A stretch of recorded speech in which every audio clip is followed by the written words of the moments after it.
Hi guys, आप सबका हमारे YouTube channel Tasmiya Career Academy पे स्वागत है। गाइस, आज जो हम आपको डिटेल देने जा रहे हैं वो देने जा रहे हैं इंडियन नेवी रिक्रूटमेंट 2025 के नोटिफिकेशन के बारे में। इंडियन नेवी ने 10+2 बीटेक एंट्री स्कीम बैच 2026 की 44 वैकेंसीज के लिए अपना नोटिफिकेशन जारी किया है। अगर आप भी इन वैकेंसीज के लिए अप्लाई करना चाहते हैं तो गाइस ये वीडियो आपके लिए बहुत ज्यादा इंपॉर्टेंट है, क्योंकि इस वीडियो में हमने पूरा डिटेल में बताया कि क्या मिनिमम क्वालिफिकेशन मांगी गई है, क्या आपका सिलेक्शन प्रोसेस रहेगा, लास्ट डेट अप्लाई करने की कब है और ऑनलाइन जाकर के कैसे आपको रजिस्ट्रेशन और फॉर्मेलिटीज पूरी करनी होगी। तो गाइस पूरा वीडियो देखिएगा और साथ ही साथ में हमारे इस यूट्यूब चैनल को सब्सक्राइब कर लें, लाइक करें और ज्यादा से ज्यादा शेयर करें। तो गाइस सबसे पहले बात करते हैं इनकी ऑफिशियल वेबसाइट की। इनकी जो ऑफिशियल वेबसाइट है वो है www.joinindiannavy.gov.in, जहां पर जाकर के आपको रजिस्ट्रेशन और फॉर्मेलिटीज पूरी करनी होगी। रिक्रूटमेंट अथॉरिटी जो रहेगी आपकी इंडियन नेवी रहेगी। पोस्ट नेम की अगर बात करें तो ये आपकी 10+2 बीटेक एंट्री स्कीम बैच 2026 की एग्जीक्यूटिव एंड टेक्निकल ब्रांच में रहेगी, जो कि आपकी परमानेंट यानी कि रेगुलर जॉब्स रहेगी। टोटल वैकेंसी जो है 44 वैकेंसीज के लिए इन्होंने अपना नोटिफिकेशन जारी किया है। जेंडर की बात करें तो मेल एंड फीमेल यानी कि man and women both can apply for these vacancies है। जॉब लोकेशन सिलेक्शन होने के बाद जो है आपका ट्रेनिंग के बाद जो है ऑल ओवर इंडिया आपको कहीं भी पोस्टिंग दी जा सकती है। अप्लाई मोड की अगर बात करें तो आपका ऑनलाइन रहेगा, ऑफलाइन किसी भी तरह का कोई कम्युनिकेशन या कॉरेस्पॉन्डेंस नहीं किया जाएगा। रजिस्ट्रेशन जो स्टार्ट हो गए हैं वो 30 जून 2025 से रजिस्ट्रेशन स्टार्ट हो चुके हैं और लास्ट डेट जो है रजिस्ट्रेशन की यानी कि अप्लाई करने की वो है 14 जुलाई 2025। तो 14 जुलाई 2025 से पहले पहले आपको इनके ऑफिशियल पोर्टल पर जाकर के अपना रजिस्ट्रेशन और फॉर्मेलिटीज पूरी कर लेनी है। रिटर्न एग्जाम डेट की अगर बात करें तो उसमें किसी तरह का कोई रिटर्न एग्जाम डेट नहीं रखा गया है, यानी कि रिटर्न एग्जाम नहीं कंडक्ट किया जाएगा। इसमें जो आपका सिलेक्शन होगा वो आपका शॉर्ट लिस्टिंग किया जाएगा, यानी कि आपको कैंडिडेट्स को जो है शॉर्ट लिस्टेड किया जाएगा। किस बेसिस पे किया जाएगा ये आगे हम आपको पूरा डिटेल में एक्सप्लेन करेंगे। अब बात करते हैं एप्लीकेशन फीस क्या रखी गई है। तो एप्लीकेशन फीस की अगर हम बात करें तो आप किसी भी कैटेगरी में आते हैं, चाहे आप जनरल में आते हैं, चाहे आप ओबीसी में आते हैं, चाहे एससी में आते हैं, चाहे एसटी में आते हैं, किसी भी कैटेगरी में आते हैं, सबके लिए जो एप्लीकेशन फीस निल रखी गई है, यानी कि सबको एग्जम्प्टेड रखा गया है।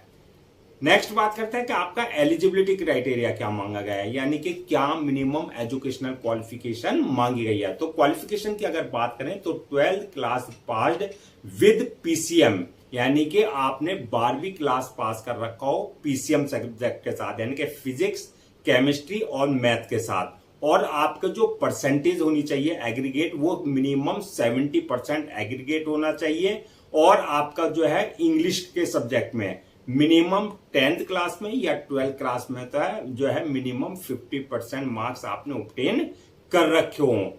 और इसके अलावा जो है आप जो है जेईई मेंस में जो है आपने अपीयर्ड हो, यानी कि कैंडिडेट्स ने जेईई मेंस का जो है एग्जाम 2025 का जो है उसमें अपीयर्ड हुआ हो। एज लिमिट की अगर बात करें तो मिनिमम 17 साल और मैक्सिमम 19.5 साल रखी गई है, यानी कि आपका जो है कैंडिडेट जो हो बॉर्न होना चाहिए वो बिटवीन 2 जुलाई 2006 से लेकर के 1 जुलाई 2009 के बीच का जो है आप ये जो है कैंडिडेट बॉर्न होना चाहिए। Age relaxation as per government rules and regulation, जो रिजर्व कैटेगरीज वाला है उनको जो एज रिलैक्सेशन दिया जाता है वो प्रॉपर दिया जाएगा। नेक्स्ट बात करते हैं कि आपका सिलेक्शन प्रोसेस क्या रहेगा। तो सिलेक्शन प्रोसेस की अगर हम बात करें तो उसमें मल्टीपल स्टेजेस रहेंगी जो आपको क्लियर करनी होगी। फर्स्ट स्टेज जो होगी वो होगी आपकी शॉर्ट लिस्टिंग ऑफ एप्लीकेशंस की, यानी कि कैंडिडेट्स को शॉर्ट लिस्टेड किया जाएगा। किस बेसिस पे किया जाएगा वो किया जाएगा आपका on the basis of your academic performance, यानी कि जो आपकी एकेडमिक परफॉर्मेंस है उस बेसिस पे, प्लस जो आपका SSB based on JEE mains, यानी कि आपका all India common rank list CRL 2025 के बेस पे जो आपको शॉर्ट लिस्टेड किया जाएगा। जो कैंडिडेट शॉर्ट लिस्टेड किए जाएंगे, सेकंड स्टेज होगी उनकी एसएसबी इंटरव्यू की, यानी कि उनको एसएसबी इंटरव्यू के लिए कॉल किया जाएगा, और जो एसएसबी इंटरव्यू क्लियर कर लेंगे, थर्ड स्टेज होगी डॉक्यूमेंट्स वेरिफिकेशन की, यानी कि at the time of registration जो भी आपने अपने डॉक्यूमेंट्स अपलोड किए हैं वो सारे डॉक्यूमेंट जो आपके ओरिजिनल चेक किए जाएंगे, यानी कि वेरीफाई किए जाएंगे। और लास्ट स्टेज होगी वो होगी मेडिकल एग्जामिनेशन की, यानी कि जिस पोस्ट के लिए आपने अप्लाई किया उसके लिए देखा जाएगा कि आप फिजिकली और मेंटली पूरी तरीके से फिट है या नहीं है। तो ये मल्टीपल स्टेजेस रहेंगी जो आपको क्लियर करनी होगी। अब बात करते हैं कि आपकी फाइनल मेरिट लिस्ट किस बेसिस पे बनेगी। तो फाइनल मेरिट लिस्ट की अगर हम बात करें तो ये बनेगी आपकी एसएसबी इंटरव्यू में जो आपने मार्क्स ऑब्टेन किया है उस बेसिस पे आपकी फाइनल मेरिट लिस्ट तैयार की जाएगी। सैलरी एंड अलाउंसेस की अगर बात करें तो ये as per Indian navy norms, यानी कि रूल्स एंड रेगुलेशंस के हिसाब से जो एक आपका ऑफिसर्स को दिए जाते हैं वो आपको प्रॉपर दिए जाएंगे। अब बात करते हैं नेक्स्ट के आपका अप्लाई करने से पहले जो है क्या क्या डॉक्यूमेंट्स आपको जो है रेडी रखना है। तो डॉक्यूमेंट्स की अगर हम बात करें तो आपका जो आपके एकेडमिक सर्टिफिकेट्स हैं, चाहे वो 10th की मार्कशीट है, 12th की मार्कशीट है, उसका सर्टिफिकेट्स हैं, वो आपको पहले से स्कैन कॉपी करा करके रखना है। इसके अलावा जो है आपका बर्थ सर्टिफिकेट यानी कि 10th की मार्कशीट, बर्थ सर्टिफिकेट यानी कि अगर आपकी 10th की मार्कशीट में डेट ऑफ बर्थ अगर मेंशन नहीं है तो बर्थ सर्टिफिकेट आपके पास कंसर्न अथॉरिटी से होना चाहिए। इसी तरीके से आपका कास्ट सर्टिफिकेट, अगर आप किसी भी तरह का कोई कास्ट बेस पर रिजर्वेशन ले रहे हैं तो कास्ट सर्टिफिकेट आपके पास होना चाहिए कंसर्न अथॉरिटी से। इसके अलावा इनकम सर्टिफिकेट, अगर आप ईडब्ल्यूएस का किसी तरह का कोई रिजर्वेशन ले रहे हैं तो इनकम सर्टिफिकेट आपके पास कंसर्न अथॉरिटी से होना चाहिए। इसके अलावा domicile, ID proof, address proof, passport size photo, signature वगैरह, ये सारे डॉक्यूमेंट जो आपको पहले से स्कैन कॉपी करा करके रखने हैं। अब बात करते हैं कि अप्लाई करने का क्या प्रोसीजर रहेगा। तो जैसे कि स्टार्टिंग में हमने बताया था, पूरा प्रोसेस जो रखा गया है ऑनलाइन रखा गया है, ऑफलाइन किसी भी तरह का कोई कम्युनिकेशन या कॉरेस्पॉन्डेंस नहीं किया जाएगा। तो ऑनलाइन अप्लाई करने के लिए सबसे पहले आपको इनका ऑफिशियल पोर्टल www.joinindiannavy.gov.in पर विजिट करना है। जब आप वहां विजिट करेंगे, होम पेज पर जाएंगे, रिक्रूटमेंट कैरियर वाले सेक्शन में जाएंगे, वहां अप्लाई ऑनलाइन का लिंक मिलेगा। यहां पर इस बात का ध्यान रखना है कि अगर आपने इनके पोर्टल पर अपने आपको पहले से रजिस्टर्ड नहीं करा रखा है तो आपको न्यू रजिस्ट्रेशन पे जाकर के अपनी personal details, valid email ID और मोबाइल नंबर से अपने आपको रजिस्टर करा लेना है, जहां से आपका यूजर नेम पासवर्ड जनरेट हो जाएगा जो आपके क्रेडेंशियल होंगे। अगर ऑलरेडी आपने इनके पोर्टल पर अपने आपको पहले से रजिस्टर्ड करा रखा है तो जो आपका यूजर नेम है, पासवर्ड है, जो आपके क्रेडेंशियल है, उससे आपको लॉग इन करना है।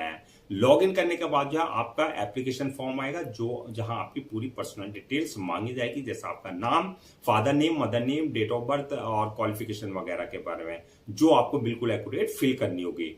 डिटेल्स फिल करने के बाद जो है नेक्स्ट ऑप्शन आएगा आपका अपलोड योर डॉक्यूमेंट्स का, यानी कि जो भी आपके डॉक्यूमेंट्स है, चाहे वो एकेडमिक है, चाहे वो प्रोफेशनल है, वो सारे डॉक्यूमेंट जो आपको अपलोड करने हैं। डॉक्यूमेंट्स अपलोड करने के बाद जो है आपका साथ ही साथ में आपको जो passport size photo, signature, thumb impression वगैरह वो आपको उनके प्रेस्क्राइब्ड फॉर्मेट के हिसाब से जो है अपलोड करने हैं। डॉक्यूमेंट्स अपलोड करने के बाद जो है नेक्स्ट ऑप्शन आएगा आपका जो है फॉर्म को सबमिट का, यानी कि अपलोड करने का। तो फॉर्म को अपलोड करने से पहले जो आपको एक बार रिव्यू वाले ऑप्शन में जाकर के पूरा फॉर्म का रिव्यू कर लेना है, यानी कि जो आपने डिटेल्स फिल किया है किसी तरह की उसमें कोई मिस्टेक तो नहीं किया है। रिव्यू करने के बाद जो फॉर्म को सबमिट करते हैं और सबमिट करने के बाद जो उसकी 1 या 2 कॉपी जो है प्रिंट आउट जरूर ले लें for your future reference, so that आपके पास जो एक हार्ड कॉपी के रूप में एक ऑफिशियली रिकॉर्ड आपके पास हो जाए। तो गाइज ये थी आपकी Indian Navy BTech entry scheme जनवरी 2026 के बैच के लिए, जो कि नोटिफिकेशन की डिटेल्स है।